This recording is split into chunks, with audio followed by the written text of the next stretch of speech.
Hai, apa kabar semua saudara? Selamat datang dalam YouTube channel Gideon Simanjuntak dan Amanda Zevanya. Kiranya YouTube channel ini boleh memberkati saudara dan boleh mengubahkan hidup saudara. Terima kasih untuk memulai hari dengan Tuhan. Terima kasih untuk mencari Tuhan, karena itu kira-kira bukan omongan saya ya. Itu omongan hatimu, itu omongan rohmu. Karena ketika engkau mencari Tuhan, maka apa yang kau cari di muka bumi akan Tuhan sediakan. Kita bilang cari dulu kerajaan Allah dan kebenarannya, maka semuanya akan Tuhan tambahkan. Sebelum kita masuk lebih dalam, mari sama-sama kita mau tundukkan kepala, kita mau bersatu dalam doa. Kami bersyukur untuk kasih setiamu, kami bersyukur untuk rahmatmu, kami bersyukur untuk anugerahmu. Kami mau siapkan hati kami untuk diberkati oleh kebenaran firman Tuhan. Terima kasih telah menolong kami, terima kasih telah membela dan memelihara kami. Terima kasih untuk memberkati kami sepanjang hari ini sekalipun kami belum memulainya. Berkati agar apapun yang kami kerjakan, Tuhan Yesus yang memberkati berhasil. Dalam nama Tuhan Yesus kami mau dengar firman-Mu, berbicaralah melalui hamba. Amin. Hati hamba dan teladan Yesus. Kalau kita disuruh memilih, Anda ingin memiliki hati hamba atau hati Tuhan? Memang kalau ngomong sih di mulut pasti ngomong hati hamba. Tapi kan lebih enak menjadi Tuhan. Karena apa-apa dilayanin, apa-apa dinomor satuin, diturutin keinginannya, bahkan kalau perlu ditakutin. Punya kekuasaan yang besar atas anak buah, bahkan kelihatannya lebih besar haknya daripada kewajibannya. Menjadi seorang hamba, apalagi gak enak melayani, menuruti keinginan dari tuannya, dan haknya seringkali tidak diberikan, siap disemprot jika kinerja tidak memuaskan. Bahkan seringkali tidak dihargai. Demikianlah kalau manusia ingin berkuasa dan ingin dilayani. Kita kenal sebuah pribadi raja tetapi hamba. Siapa dia? Yesus. Dia raja tapi hamba. Firman Allah dalam Markus 10:45, karena anak manusia juga datang bukan untuk dilayani, melainkan untuk melayani dan untuk memberikan nyawanya menjadi tebusan bagi banyak orang. Padahal kalau kita perhatikan, raja segala raja itu Yesus lebih pantas menjadi raja daripada hamba. Yesus adalah raja atas segala raja dan Tuhan atas segala Tuhan dalam Wahyu 19 ayat yang ke-6. Sehingga dari suku Yehuda, di dalam dialah segala sesuatu diciptakan. Kolose 1:15-23. Bahkan Yesaya 9 ayat ke-15 mengatakan penasihat ajaib, Allah yang perkasa, Bapa yang kekal, Raja damai. Semua atribut itu Yesus tinggalkan dan dia memilih untuk melayani. Ini jelas kebalikan dari sifat manusia yang mengejar kekuasaan. Manusia boro-boro jadi raja, baru jadi pegawai aja udah sombongnya minta ampun. Ingin dilayanin, ingin dinomor satuin. Yesus setara dengan Allah. Dia tidak menganggap kesetaraan dengan Allah sebagai milik yang harus dipertahankan, kata Alkitab. Melainkan telah mengosongkan dirinya sendiri dan mengambil rupa seorang hamba, menjadi sama dengan manusia. Filipi 2:6 dan 7. Sungguh sebuah teladan yang extraordinary. Kalau Tuhan aja memberi contoh yang begitu besar, betapa dia ingin melayani bukan dilayani, apalagi kita. Makanya Matius 20, maksud saya yang ke-28, barang siapa ingin menjadi besar di antara kamu, hendaklah ia menjadi pelayan. Dan barang siapa ingin menjadi terkemuka di antara kamu, hendaklah ia menjadi hamba. Alkitab tuh paling seneng menjungkir balikan value dari dunia. Alkitab bilang barang siapa miskin, dia bahagia karena dia kaya di hadapan Allah. Alkitab bilang barang siapa yang berduka cita berbahagia karena akan dihibur. Alkitab bilang barang siapa yang ingin menjadi terbesar, dia harus menjadi pelayan. Jadi cara dunia untuk ke atas, untuk menjadi pemimpin adalah naik ke atas. Tapi cara Tuhan untuk menjadi pemimpin adalah dengan turun ke bawah. Makanya muncul istilah a servant leader, pemimpin yang melayani. Sekarang kita melihat pemimpin yang kalau bawa tasnya mau dibawain, kalau pintunya mau dibukain, naik mobil tunggu orang buka pintu dan sebagainya. Tapi Tuhan mau kita adalah menjadi seorang yang melayani, hati seorang hamba. Itu yang Alkitab minta, itu yang Alkitab cari. Singkatnya, Yesus adalah raja menjadi hamba. Agar apa? Agar pengikutnya pun meneladani dia.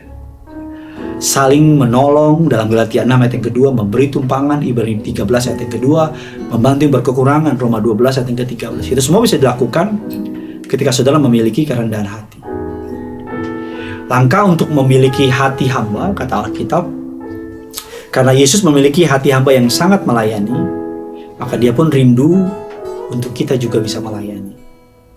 Mungkin saudara protes, saya kan bukan Yesus yang harus melayani. Kabar baiknya, kita dipanggil untuk menjadi berkat. Bagaimana langkah-langkah untuk kita bisa memiliki hati yang mau melayani, hati hamba? Yang pertama adalah kerendahan hati. Apa hubungannya kerendahan hati dengan pelayanan? Roma 12 ayat yang ketiga mengatakan demikian. Janganlah merasa lebih tinggi dari yang sebenarnya. Hendaklah kalian menilai keadaan dirimu dengan rendah hati. Masing-masing menilai dirinya menurut kemampuan yang diberikan Allah kepadanya, oleh karena ia percaya kepada Yesus. Kerendahan hati yang sebenarnya adalah memahami posisi kita di hadapan Allah. Kita tahu bahwa tidak ada seorang pun lebih besar dari Allah. Namun Allah memberikan kita karunia dan kemampuan yang dapat kita gunakan. Menyadari hal tersebut membuat kita menganggap kita nggak lebih penting dari orang lain, karena Allah yang lebih penting. Membuat kita memahami bahwa karunia yang dikasih sama Tuhan kepada kita bukan untuk kita sombongin, tapi untuk dipakai memberkati orang lain, atau secara singkatnya untuk dipakai melayani orang lain. Kalau bayangin kalau orang yang jago menyanyi memakai karunia itu untuk menyanyi, ketemu dengan orang yang jago main musik, mereka saling berkolaborasi dan akan mendatangkan orang-orang yang mau mendengar, dan tentunya memberkati mereka semua. Yang kedua, bagaimana memiliki hati seorang hamba? Yang pertama adalah kerendahan hati. Yang kedua adalah berkorban. Tidak ada pelayanan tanpa pengorbanan. Yesus telah men-set up itu. Melayani berarti memberikan apa yang seharusnya kita gunakan untuk sendiri. Contoh melayani di gereja, harusnya waktunya bisa buat nonton di rumah. Contoh melayani orang miskin, harusnya kita bisa tidur-tiduran atau kita membukakan pintu dan sebagainya. Yesus mengorbankan nyawanya di atas kayu salib. Dalam Filipi 2:8, dia mati supaya kita hidup. Dia berkorban nyawa supaya nyawa kita dapat diselamatkan. Nyawa Yesus ditukar dengan pengampunan dan hidup kita diselamatkan. Makanya berat, ya memang berat, tapi dengan pertolongan dari Allah kita dimampukan. Karena kita ini milik Allah. Kita ini kepunyaan Allah. Roma 11 ayat yang ke-30 mengatakan ini kan, sebab segala sesuatu adalah dari Dia dan oleh Dia dan kepada Dia. Bagi Dialah kemuliaan sampai selama-lamanya. Karena Tuhan telah memberikan begitu banyak, tentu kita pun terpanggil untuk memberikan juga kepada sesama kita. Rahasia hati hamba adalah memiliki hati seperti Yesus. Tidak minta untuk dilayani, tapi memberi diri untuk melayani. Saya pernah membaca sebuah kutipan yang mengatakan demikian, Anda bisa memberi tanpa mengasihi, tapi Anda tidak mungkin mengasihi tanpa memberi. Yesus bukan hanya mengasihi, tapi dia memberikan tubuhnya, nyawanya. Dia tinggalkan surga untuk menyelamatkan saudara dan saya. Kiranya firman ini boleh menjadi berkat bagi saudara dan saya. Tulis kolom komentar di bawah, agar aku selalu rendah hati, agar aku selalu mengasihi Tuhan, agar aku selalu menganggap diriku tidak lebih penting dari yang lain. Kiranya hal itu akan memberkati saudara dan saya.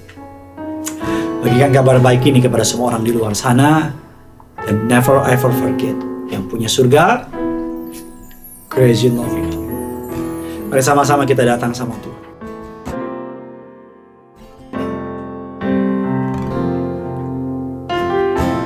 Mari sama-sama kita bawa sama Tuhan. Ku tak dapat lupakan kebaikan yang ku terima, pengorbananmu yang mulia, jadikan ku berharga. Kau tulus menerima, Kau tulus menerima aku apa adanya Tuhan, aku Aku apa adanya, kekuatan kasih-Mu nyata memulihkan hidupku.